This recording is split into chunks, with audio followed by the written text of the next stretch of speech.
Hello everyone, welcome in our new video. Today we are going to start our new chapter 2, microorganisms. You have seen several kinds of plants and animals. However, there are other living organisms around us which we normally cannot see. These are called microorganisms or microbes. हम अपने आसपास बहुत तरीके के plants और animals को देखते हैं। जो ऑर्गेनिज्म होते हैं वो हमारे कुछ ऐसे ऑर्गेनिज्म होते हैं जिसे हम अपनी आंखों से नहीं देख सकते। ऐसे ऑर्गेनिज्म को माइक्रो ऑर्गेनिज्म या माइक्रोब्स कहते हैं।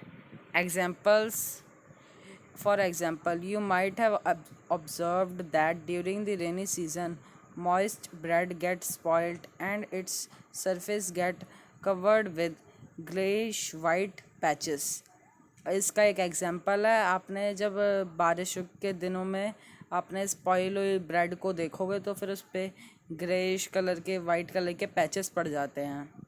Observe this patches through a magnifying glass, you will see tiny black rounded structure. आप इसे एक मैग्नीफाइंग ग्लास से देखो, आपको एक टाइनी छोटा सा राउंड स्ट्रक्चर दिखेगा। Do you know what these structure and where do these come from? क्या आपको पता है ये स्ट्रक्चर क्या है और ये कहाँ से आया है? Micro organism collect some moist soil from the field in a beaker and add to it. After the soil particles have settled down, observe a drop of water from the beaker under a microscope. What do you observe? ये activity आपके करने के लिए do you find tiny organism moving around? The observations show that water and soil are full of tiny organisms.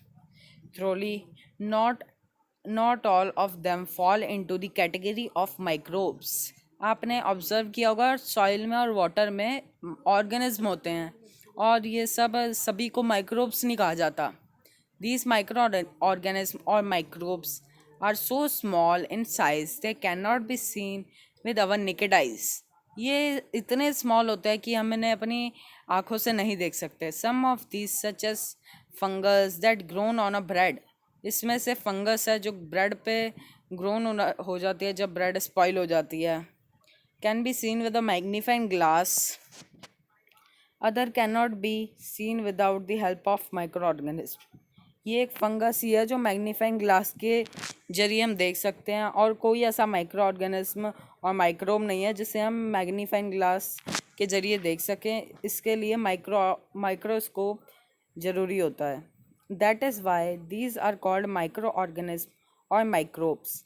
इसी वजह से इन्हें micro organism या माइक्रोब्स कहा जाता है। Microorganisms are classified into four major groups. These groups are bacteria, fungi, protozoa, and some algae. Some of these common microorganisms are shown in the figure 2.1 and 2.4. Viruses are also microscopic. They, however, reproduce only inside the cell of a host organism, which may be bacterium, plant or animal. Virus एक microscopic organism होता है जो कि अपने cell जो होते हैं वो एक ऑर्गेनिज्म के अंदर ही रिप्रोड्यूस करता है। जैसे कि अभी आपका कोई वायरस ज़मीन पे पड़ा हो तो फिर वो कोई काम का नहीं होता। अगर वो किसी बॉडी के कांटेक्ट में चला जाए तो फिर वो अपने सेल्स और बनाने लग जाता है। जैसे एक वायरस है वो 4 बना देगा और आपकी बॉडी में जाकर। Some of the virus are shown in figure 2.5. Common elements like cold, influenza, flu and most cough are caused by viruses. ये हमारे ज़्यादातर कफ जो होते हैं वो वायरस से कॉज होते हैं। जैसे आपका अभी ये नया आया है कोरोना वायरस, ये भी अभी ज़मीन पे रहता है तब ये कुछ नहीं कर सकता। आपके हाथ में चला जाए तो फिर ये बहुत कुछ कर देता है। Serious disease like polio and chicken pox are also caused by virus. जो सीरियस डिसीज़ होते हैं जैसे पोलियो, चिकन पॉक्स, ये भी वायरस से ही कॉज्ड होते हैं। Disease like dysentery and malaria are caused by protozoa और प्रोटोजोन्स। ये जो डाइजेंट्री और मलेरिया होता है ये प्रोटोजोआ से कॉज्ड होता है। whereas typhoid and tuberculosis are caused by bacteria diseases. ये देखो, आपका डाइजेंट्री और मलेरिया प्रोटोजोआ से कॉज होता है, और टाइफाइड और ट्यूबरक्लोसिस टीबी ये आपका बैक्टीरिया डिजीज है. You have learned about some of this micro organism in class 6th and 7th. आपने इन माइक्रो ऑर्गेनिज्म के बारे में 6th और 7th क्लास में पढ़ चुके हो. ये आपका बैक्टीरिया. बैक्टीरिया 2 टाइप के होते हैं, एक स्पाइरल शेप बैक्टीरिया और एक रोड शेप बैक्टीरिया. आप ये फिगर में देख सकते हैं ये कैसा है. एल्गी 2 टाइप की होती है, एक क्लेमाइडोमनास और एक स्पाइरोगाइरा. 2 टाइप की एल्गी होती है. प्रोटोजोआ होता है पैरामीशियम एंड अमीबा. ये आप इसके फिगर बना लीजिएगा. Fungi, bread mould, penicillium, aspergillus. Viruses. Where do microorganism live? Microorganism कहाँ रहते हैं? Micro organism may be single celled like bacteria, some algae and protozoa, और मल्टी सेलुलर. जो माइक्रो ऑर्गेनिज्म होते हैं वो सिंगल सेल ऑर्गेनिज्म होते हैं, जैसे कि बैक्टीरिया हुआ, एल्गी, प्रोटोजोआ, और इसमें से कुछ मल्टी सेलुलर भी होते हैं such as algae and fungi. इनमें से कुछ मल्टी सेलुलर जो बहुत सारे सेल से मिलकर बना होता है, जैसे कि fungi, algae. They can survive under all type of environment. ये हर टाइप के इन्वायरमेंट में सर्वाइव कर सकता है. Ranging from ice cold climate to hot spring and desert to marshy lands. ये ठंडी से ठंडी जगह पर और गर्म से गर्म जगह पर सर्वाइव कर सकता है. They are also found inside the body of animal including humans. Some micro organism grown on other organism while other exist freely. देखिए, कुछ माइक्रो ऑर्गेनिज्म होते हैं वो सिर्फ ह्यूमन बॉडी में ही एग्जिस्ट कर सकते हैं. जैसे आपका हुआ वायरस हुए, ये माइक्रो ऑर्गेनिज्म ह्यूमन बॉडी में ही एग्जिस्ट कर सकते हैं. Micro organism like amoeba can live alone. जो माइक्रो ऑर्गेनिज्म अमीबा है वो अकेला ही होता है, सिंगल सेल होता है. वाइल फंजाई एंड बैक्टीरिया में बी कॉलोनीज. जो फंजाई और बैक्टीरिया होते हैं मल्टी सेलुलर होते हैं. ये माइक्रो ऑर्गेनिज्म अराउंड अस. हमारे आसपास कितने माइक्रो ऑर्गेनिज्म हैं? Micro organism play an important role in our life. Some of them are beneficial in many ways, whereas some other are harmful and cause diseases. Let us study about them in details. Friendly microorganisms. Microorganisms are used for various purposes. These are used in the preparation of curd, bread and cake. ये दो type के micro organism होते हैं, एक friendly होते हैं, एक जो बुरे होते हैं वो वाले होते हैं. Micro organism are use for various purposes. Micro organism कई कामों के लिए यूज़ होते हैं. They are use in preparation of curd, दही जमाने के लिए, ब्रेड को बनाने के लिए और केक बनाने के लिए माइक्रो ऑर्गेनिज्म का यूज़ किया जाता है. Micro organism have been use for production of alcohol since ages. ये माइक्रो ऑर्गेनिज्म अल्कोहल के प्रोडक्शन में भी यूज़ किया जाता है बहुत सालों से. They are also use in cleaning up the environment. ये एनवायरनमेंट को क्लीन करने के लिए भी यूज़ किया जाता है. For example the organic waste, vegetable peels, remaining of animals fleeces are broken down into harmless and usable substance by bacteria. अगर आप ये सब्जी के छिलकों को और एनिमल वेस्ट को आप उसके पास बैक्टीरियाज के पास छोड़ दोगे तो फिर वो उसे एक फर्टिलाइज़र के यूब में बना देंगे. Recall that the bacteria are also used in the preparation of medicines. आप याद कीजिए मेडिसिन्स के प्रिपरेशन में भी माइक्रो ऑर्गेनिज्म का यूज़ किया जाता है. In agriculture, they are used to increase the soil fertility by fixing nitrogen. ये नाइट्रोजन फिक्सिंग में भी हेल्प करता है ये micro organism. Making of curd and bread. ये कर्ड और ब्रेड के मेकिंग में भी हेल्प करता है. You have learned in class 7th that milk is turned into curd by bacteria. I saw that my mother added a little curd to warm milk to set the curd for next day. I wonder why. मैंने जब देखा मेरी mummy थोड़े से गर्म दूध में दही जमा रही थी, अगले दिन दही जम गया तो फिर मैं बहुत हैरान हो गई। Curd contains several micro organism of this bacterium. Curd बहुत तरीके के माइक्रो ऑर्गेनिज्म को कंटेन करता है। इनमें से एक बैक्टीरिया होता है lactobacillus, promotes the formation of curd. ये बैक्टीरिया होता है, आप इसे नोट कर लीजिएगा, lactobacillus promote the formation of curd. ये कर्ड के फॉर्मेशन को प्रमोट करता है, मतलब इसी की वजह से कर्ड जमता है। In multiples in milk and convert into curd. Bacteria are also involved in making of cheese, pickles and making many other food items. ये जो इन्वॉल्व होते हैं चीज़ बनाने में, पिकल्स अचार बनाने में और बहुत सारे खाने के सामान बनाने में भी इन्वॉल्व होते हैं। एन इम्पॉर्टेंट इंग्रेडिएंट ऑफ रवा, सूजी, इडली और बथुरास इन कर्ड। ये इम्पॉर्टेंट मटेरियल होता है जो इडली बनाने के लिए कर्ड में। Can you guess why? आप सोच सकते हैं क्यों। Take half cup of flour, ये आप एक्टिविटी पढ़ना। Yeast reproduce rapidly and produce carbon dioxide during respiration. Bubbles of the gases fill the dough and increase its volume. Yeast जो है वो रिप्रोड्यूस जल्दी करता है वो कार्बन डाइऑक्साइड को रेस्पिरेशन लेने में। Bubbles of gas fill the dough and increase its volume. जो बबल जो बन जाते हैं आपके ये रैपिड यीस्ट में, उसका ये वॉल्यूम इंक्रीज कर देता है। This is the basic of the use of yeast in the baking industry for making bread, pastries and cakes. इसी वजह से ये यीस्ट का बेकरीज में बहुत यूज़ किया जाता है। Commercial use of microorganism. Micro organism are use for the large scale production of alcohol, wine and acetic acid, vinegar. Acetic acid, vinegar.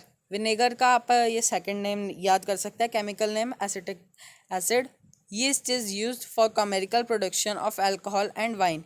Yeast जो होता है वो अल्कोहल और वाइन के लिए भी प्रोडक्शन में हेल्प करता है। For this purpose yeast is grown on natural sugar present in grains like बैरली, wheat, rice, crushed fruit juices. ये इन सब चीज़ों के मिक्सचर से आपका ये अल्कोहल वगैरह बनता है। This smell of alcohol as sugar has been converted into alcohol by yeast. This process conversion of sugar into alcohol is known as fermentation. जो कन्वर्सेशन होता है शुगर का अल्कोहल में, उसे फर्मेंटेशन कहते हैं, जिसकी वजह से आपका ये खमीर उठता है ना उसमें। जैसे इडली में आप जमाए, इडली में आपने कुछ भी बेकिंग सोडा डाल दिया या फिर इनो डाल दिया तो फिर उसमें फर्मेंटेशन प्रोसेस होता है। जो शुगर होता है वो अल्कोहल में कन्वर्ट हो जाता है, इसी प्रोसेस को फर्मेंटेशन कहते हैं। लॉइस पैस्चर डिस्कवर्ड फर्मेंटेशन इन 1857। ये इसको डिस्कवर करने वाले लॉइस पैस्चर थे। Medical use of micro organism. ये इसका मेडिसिन में भी यूज़ होता है। Whenever you fall ill, the doctor may give up you some antibiotic tablets. जब आप कभी भी बीमार पड़ जाते हो तो फिर आपको डॉक्टर एंटीबायोटिक्स टैबलेट देता है, कैप्सूल और इंजेक्शन सच एज पेंसिलिन। जैसे कि एक पेंसिलिन इंजेक्शन होता है। The source of this medicines in micro organism. ये जो इसका सोर्स होता है ये माइक्रो ऑर्गेनिज्म से ही होता है। These medicines kill or stop the growth of the disease causing microorganisms such as medicine are called antibiotics. जो डिजीज़ होती है उसको रोक देता है माइक्रो ऑर्गेनिज्म की हेल्प से। उस जो चीज़ को एंटीबायोटिक्स कहा जाता है। जैसे आपको एक इंजेक्शन लगाया डॉक्टर ने, वो आपकी डिसीज़ को ख़त्म कर देता है, तो फिर वो इंजेक्शन को एंटीबायोटिक्स कहा जाएगा। जैसे कि आपका ये डिसीज़ है, ऐसा डिसीज़ है आपका, ये आपकी बॉडी में ऐसे बहुत सारे डिसीज़ बने हुए हैं, ऐसे डिसीज़ बने हुए हैं। अब डॉक्टर ने आपको मेडिसिन दी ऐसे डिसीज़ की, जो इसके में ये आपका मेडिसिन है, ये सब इसके गुण इसमें भी पहुंचा देगा, फिर वो पूरा एक मेडिसिन बन जाएगा, एंटीबॉडीज़ बन गई। फिर ये एंटीबॉडीज इसमें एंटर होंगी, ये एंटर हो गई, इसमें ऐसे ऐसे ऐसे ऐसे dot dot dot dot dot dot बना लेगी और फिर ये पूरी एंटीबॉडी बन गई। फिर ये दूसरे कोई बैक्टीरिया में जाएगी, फिर ये उसमें एंटर होगी, फिर ऐसे ही आपकी बॉडी को रिपेयर करता रहता है। पर कुछ जो बैक्टीरिया जो डिजीज़ होता है वो अपना शेप चेंज करते रहते हैं। जैसे कि आपका अभी ऐसा शेप था, उसके बाद वो ऐसा शेप बना लिया, मान लो उन्होंने ऐसा शेप बना लिया, फिर उसके बाद वो ऐसा एंटीबॉडी थोड़ी ना आपका स्क्वायर रेक्टेंगल शेप का, आपका तो सर्कल शेप में ही है एंटीबॉडीज़। ओके, इसलिए आप ये ध्यान रखना बात को। These days, a number of antibodies being produced from bacteria and fungi.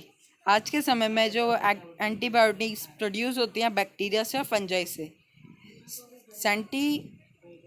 स्टेरीपोटिमिस, terramycin and erythromycin are some of the, ये आपकी कुछ एंटीबायोटिक्स हैं। In 1929, Alexander Fleming was working on a culture of disease-causing bacteria. Suddenly, he found the spores of little green mound in one of his culture plant. He observed that the presence of mound prevent the growth of bacteria. 1929 में Alexander study कर रहे थे bacteria के ऊपर, तो फिर उन्होंने एक प्लांट के ऊपर देखा कि ग्रीन पैचेस आए हुए हैं, mount. He observed that the presence of mound prevents the growth of bacteria. उन्होंने देखा कि जो माउंड प्रेजेंट है इसमें वो प्रिवेंट कर रहा है ग्रोथ ऑफ बैक्टीरिया को। In fact it also kill many of the bacteria, बल्कि वो उसके बैक्टीरिया को किल भी कर रहा है। From this mould penicillin was prepared, इसी जो माउंड से उन्होंने पेंसिलियन एंटीबॉडी एक बनाई थी। commonly known as antibiotics which are made from fungi and bacteria. जो फंजाई या बैक्टीरिया से बनती है उसे एंटीबायोटिक्स कहा जाता है। The antibiotics are manufactured by growing specific microorganism and are used to cure a variety of disease. जो माइक्रोऑर्गेनिज्म की हेल्प से ये डिजीज़ को कम कर देता है। Antibiotics are even mixed with feed or livestock and poultry to check the microbial infection in animal. ये एंटीबायोटिक्स एनिमल्स में भी इन्फेक्शन को कम कर देता है। They are also use to control many plant disease, ये प्लांट डिसीज को भी कम कर देता है। It is important to remember that antibiotics should be taken only on the advice of a qualified doctor. आपको ये रिमेंबर रखना चाहिए कि हमें एंटीबायोटिक्स एक क्वालिफाइड डॉक्टर की एडवाइस से लेनी चाहिए। Also you must complete the course of prescribed by doctor. जैसे आपने डॉक्टर ने कही है 4 दिन की आपको दवाई खानी है तो फिर 4 दिन की खानी पड़ेगी। जैसे अभी डॉक्टर ने कही आपने 4 दिन की नहीं खाई तो फिर वो इतना शेप था उसका, डॉक्टर ने इतना बना दिया, एंटीबायोटिक दी, 4 दिन की उन्होंने दी थी, इसने एक बना ली पूरी, दूसरे में जाएगा कैसे जाएगा, दूसरी एंटीबायोटिक्स भी तो आनी चाहिए। आपने फिर वो 2 दिन की दवाई खाई और एंटीबायोटिक्स तो रुक गई आनी। इसीलिए जब भी हमें डॉक्टर दवाई दे तो फिर हमें पूरी खा लेनी चाहिए। तो अगर हमने पूरी नहीं खाई तो फिर वो जो डिसीज़ होगा वो 1 से 4 बना लेगा अपनी। वैक्सीन, ये वैक्सीन हम कल अपना टॉपिक कंप्लीट करेंगे। Thank you very much.